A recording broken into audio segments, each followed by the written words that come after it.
Ghost Rider issue number 1 from Marvel Comics. So this is volume number 3, which came out in May of 1990, and it is the very first appearance of Danny Ketch.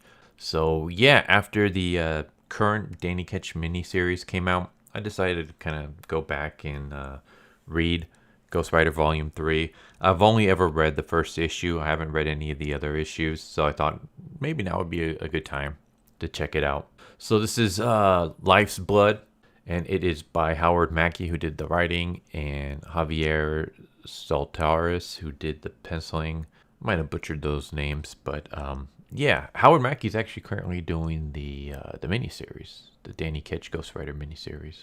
So I thought that was kind of cool. It's always kind of cool to have the original creators involved in the in writing the creations that they created.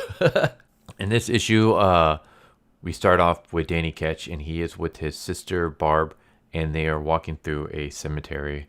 The cemetery is Cypress Hills Cemetery, and Barb thinks that they can get some very good like footage of something. Basically, things have been going on in this cemetery. There have been child abductions, murderers, religious cults, just a bunch of crazy stuff going on, and she wants to get some footage of it. While there, they get not attacked, but basically a bunch of pranksters pop out and like scare them, and one of them tries to steal Danny Ketch's video camera case until Barb kicks her in the butt, and then they all rush off. And they're the Cypress Pool Jokers. So they're not necessarily evil. They just kind of, I guess maybe they steal stuff, because it looks like they were trying to steal Danny Ketch's stuff. But other than that, they're just kind of like pranksters. They're just trying to scare people. That's when like a few minutes later, they hear like this weird noise. So Barbara and Danny go to check it out, and they see that the Cypress Pool Jokers are also watching. They've heard the noise too. And what they heard was a gunshot. And it was a member of Kingpin's men being murdered by Death Watch. And Kingpin's men have this case that Death Watch wants. And he snaps his fingers, and some of his men show up, basically like ninjas. And they hear like this weird noise. Basically, Barbara accidentally makes a noise. One of the Death Watch's men shoots an arrow at her, impales her in the chest. She drops. Of course, Danny's like freaking out. The Cypress pranksters decide like, we gotta book it, man. Like, people are dying, people are getting shot. We're gonna be next. But as they're leaving, the kleptomaniac of the group sees the briefcase lying on the ground. She thinks, oh, there's got to be some like, good stuff in here, right? So she grabs it and runs off with it. And Death Watch sees this, and he tells his men, get the case and kill all the witnesses that you see. No one can survive here. So everyone's like splitting off, going their own separate ways. Danny carries Barbara to this junkyard. It was like a car junkyard. And he hears that there are people coming by. So he sees like this little tiny opening in between a bunch of cars, and he kind of hides inside that pile with his sister. And he's like freaking out, like, oh my God, we're surrounded. Barbara is injured. She needs medical help immediately. But I can't go out, otherwise I'm going to get killed. What am I going to do? And that's when he sees like this glowing light, and it's a motorcycle.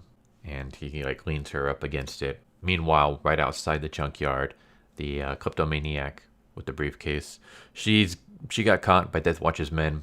Now they have the briefcase, and they're like, all right, let's get out of here. And they're like, no, Death Watch wants all the witnesses dead. Well, we can't waste time trying to find them.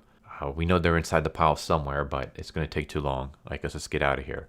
When the other one's like, no, like, I got a grenade. We're just going to throw a grenade inside, and we'll just blow them all up. And they tell him, like, this is your last chance. Come out, or we're going to toss this grenade in there. And Danny, he kind of like stumbles back, and his hand, which is covered in Barbara's blood, hits this little medallion that's on the motorcycle and unleashes the spirit of vengeance.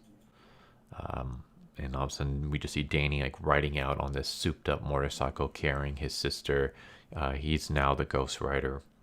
And he puts Barbara down. He confronts Death Watch's men, fights them. So we get like just a cool fight scene where he's just kicking the crap out of all these ninjas.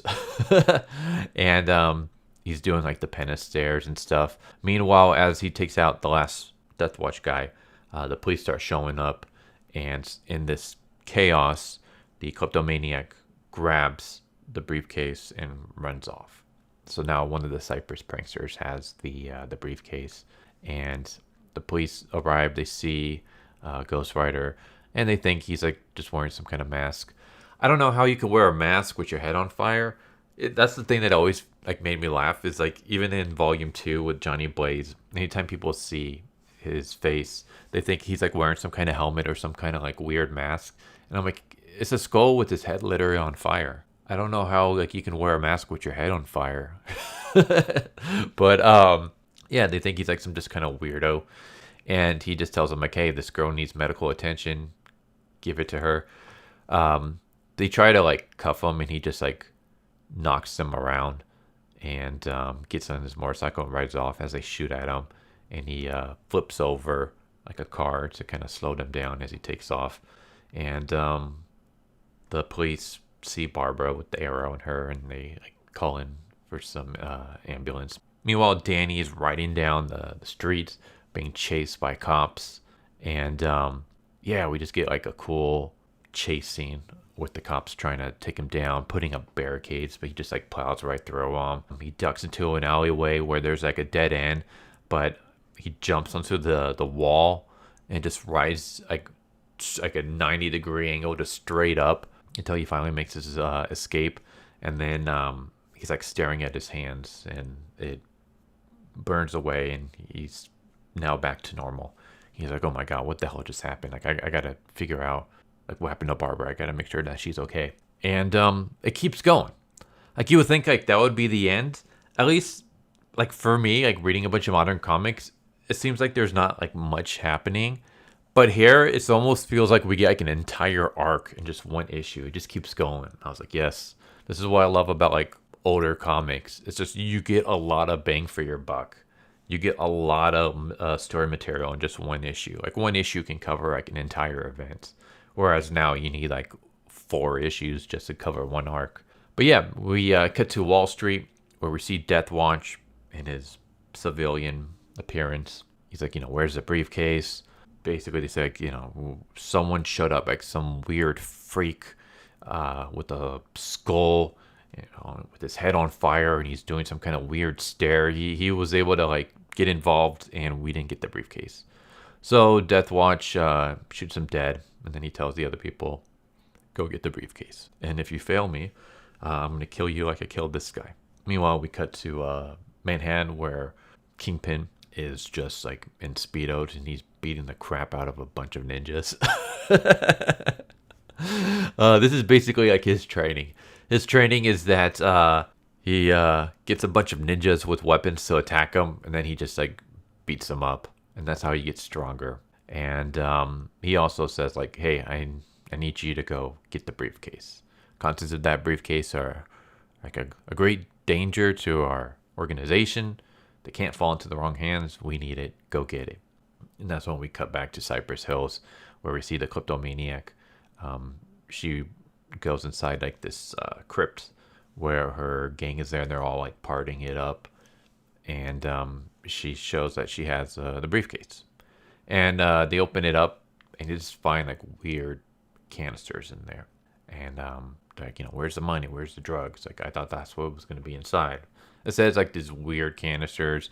They think maybe it's like deodorant or something. I don't know why they would assume that deodorant will come in these metallic canisters, but whatever. Meanwhile, we cut to Danny, who arrives at the hospital, and he like kind of passes out. Like he's all bloodied up, and he passes out. And he wakes up, and he tells him like, Barb's still in serious condition. You can go see her, but be careful. He goes to see her. He's like upset. He's apologizing. He feels like all this is his fault. Even though, technically she's the one that wanted to go to the cemetery to film stuff anyways. And she was kind of the one that made the noise that allowed her to get shot by the arrow. But I can understand, like, you're there, your sister gets seriously injured, put in critical condition. No matter like what caused it, you're always going to feel like part of it is your fault. But yeah, he's like just praying that she's going to get better. And meanwhile, he realizes like, okay, I got to figure out what the hell is going on with this whole like motorcycle flame thing that's going on with me. So he gets onto the motorcycle. He rides back to Cypress Hills Cemetery. Meanwhile, as he's doing that, we cut to the Cypress gangsters, the jokers, the pranksters. And they're walking down the city when all of a sudden Kingpin's men show up and they confronts one of the guys, one of the jokers, and they're like, "Hey, we know you have the briefcase. Give it to us. Otherwise, I'm gonna shoot you." And that's when all of a sudden the sai gets thrown and impales him in the chest. And it turns out that Death Watch's men are also there, and so we get a showdown between Death Watch's men and Kingpin's men, and the Cypress pranksters or like, the jokesters. They're involved. I mean, they're like in the middle of this shootout. So there's like there's like sides and ninja stars being thrown from one direction. There's a hail of bullets being shot from the other. And inside this blast area, the jokesters are trying to not get hit. One of them's already like dying. He already has like a dagger in his chest. It's kind of weird because one panel kind of looks like a sai, but then in the other panel it just looks like a dagger. But that's when Danny like hears this noise going on. Like he hears like the gunfire and the screams and stuff. And that's when the medallion on the motorcycle starts glowing. And he puts his hand on it, and that's when his body erupts into flames. And he becomes the Ghost Rider, the spirit of vengeance. And he shows up in the middle of this fight, and he starts just attacking everybody. He just starts beating the crap out of Death Watch's men, out of Kingpin's men.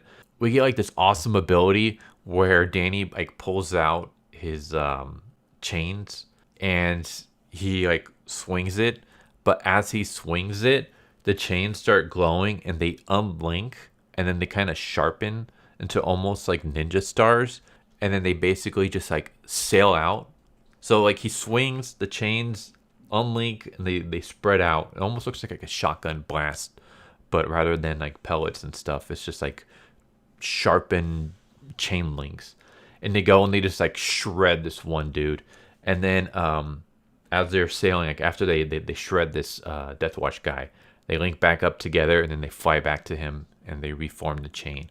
And I'm like, oh, that's so cool. Why can't I see more of stuff like this? Like, this is awesome. Like, that's such a cool skill. So as he's like doing this, he turns back to the jokesters and he's like, "Children, I mean you no harm. Come, I'll see that you're safe." And that's when Kingpin's men like wrap their own chains around him, and we just have this like, to me it looks kind of funny, but Ghost Rider like grabs the chain that's wrapped around him and yanks, and Kingpin's man like goes flying like cannonball style into one of Death Watch's men. Another one of Kingpin's men grabs like this bazooka and launches it at Ghost Rider, who ducks at the last minute. And the explosion goes off behind him, and everyone thinks like, "Yeah, we got him." And like since they think that okay, Ghost Rider's dead, we can now go back to trying to get the case. So they grab the girl. She's the one who like stole the case in the first place, and they're trying to get the case from her. And that's when Death Watch's men like, all right, the truce is over now. Like Ghost Rider's dead. Now we're gonna kill each other. And so they start fighting each other until a chain comes and knocks them both out. And it's Ghost Rider. Obviously, he's not dead. He grabs the leader of the Jokers, the one who was impaled in the chest, and he rushes to the hospital, puts him down. He's like, "Hey, this kid was stabbed. Help him now." And then he like storms out of the hospital. And then that's when Danny shows up later in his human form, and I think he's talking with his father, and his father is basically saying that Ghost Rider is a menace. We got to go after him. I think his father's like a lawyer or something. Yeah, his father is not a fan of Ghost Rider. He thinks he's like the one behind all this chaos. He thinks he's the one that allowed Barbara to get hurt. But Danny goes to see his sister. Basically says like, he kind of tells her like what happened. Like, I rode the motorcycle, I transformed. I was able to save two kids. The Ghost Rider is really powerful. And I was able to save them, but why can't I save you? We cut to Kingpin, who's like really upset. Like, he's like, "I need to get those canisters. I need to get that briefcase. Go get it." Meanwhile, we cut to Death Watch's pen suite, and he has just finished killing another dude. And he's like, I need you to get those canisters. Find the children, find the Ghost Rider, find whoever will lead you to the canisters, get those canisters, and kill all the witnesses that are around. And that's how it ends. And I loved it. I thought it was great. Freaking amazing. Very long. You get a lot of stuff going on in here. I don't know if it's long just because it's the first issue of a new series, or if that's just like, I mean, comics were just like that back in the days. Like, you got like an entire arc basically in one issue. And it was awesome. But this was great. Good fight scenes, cool chase scenes. You know, you got conflicts. I love the fact that it's like Death Watch and his men versus Kingpin and his men. And then you have Ghost Rider and the Cypress jokesters like stuck in the middle of this like gang war. And I'm looking forward to see where it goes. Danny seems to be an alright character so far. I've admitted this in other videos I've done, but in case anyone hasn't seen any of those, I've never really been a fan of Danny, but I will be honest and say I haven't read too much with him. Most of the I've read a lot of Ghost Rider stuff with Johnny Blaze as the main lead. And whenever Danny shows up in those issues that I've read, he always kind of comes across as very annoying. He comes across as very like antagonistic, and sometimes he's even the antagonist. There was one, I forgot the name of the event, but there was one event where Danny was going around trying to murder all the Ghost Riders. So he was like kind of the big bad villain of the event. So every time I've seen Danny, he has not done anything to make me like him. But I know a lot of people do like him.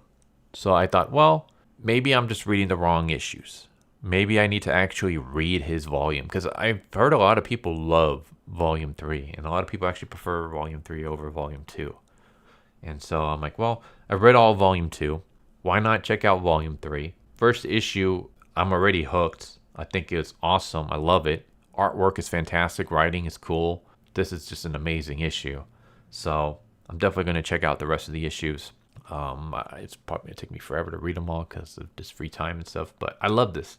So go check it out if you can. But there you go. There's Ghost Rider issue number 1 from 1990. The very first issue of Volume 3. The very first appearance of Danny Ketch. It is amazing. But I hope you enjoyed the video, and I hope to see you next time. Take care. Later. So what did you guys think of that video? I hope you guys enjoyed. If you guys haven't already, please subscribe. Hit that bell for a notification. Leave a like if you enjoyed the video. And if you didn't enjoy the video, thank you for watching it this far. And I hope the next video is more to your liking. Feel free to check out the playlist that you guys see. And I hope to see you guys next time. Later.